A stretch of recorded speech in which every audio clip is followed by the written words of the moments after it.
una domanda. Natale. Quanto sei bello. Già.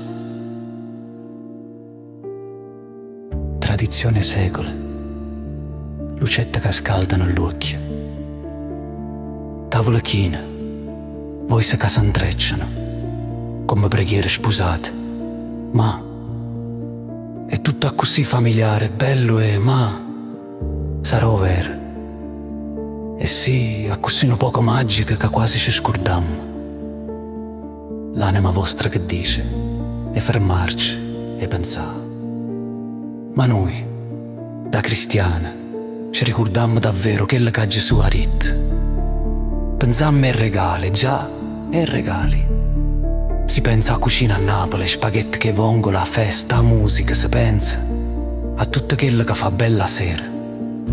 Eppure, o pensiero mio se ne corre lontana, penso, ma è popolo nato sotto nata fede, civiltà millenaria, con culture diverse da nostra, non meglio, non peggio, solo diverse.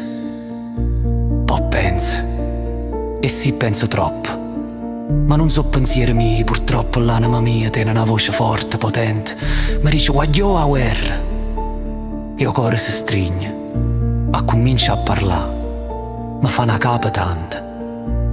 O sai che tasse toi si comprano armi che non conoscono religione, che ammazzano le creature. Inermi come l'era isso, bambiniello. Ma Gesù sarebbe contento di noi. Issa è nata per pur pace, per dire che siamo tutti uguali, che ogni uomo tiene un'anima. Prima ancora è tenere un uomo, una bandiera, una patria. Issa ha dato solo bene, senza mai chiedere niente. E noi, che facciamo per isso? Mangiamo, ballammo, ci imbracciamo, ci vasammo e pure qua panza piena. Guardammo la televisione e dicimmo piano, poveriello. Poi cagnammo canale e tornammo a tavola apparecchiata. E già, è Natale. Eppure, io credo che Natale non è solo una festa. È una domanda che brucia dentro, che ha già fatto per Gesù. Ma merita ancora sugli amore. Io penso, perché fino a quando ci sarà odio la politica in mezzo cuore e l'uomo, in mezzo alla società.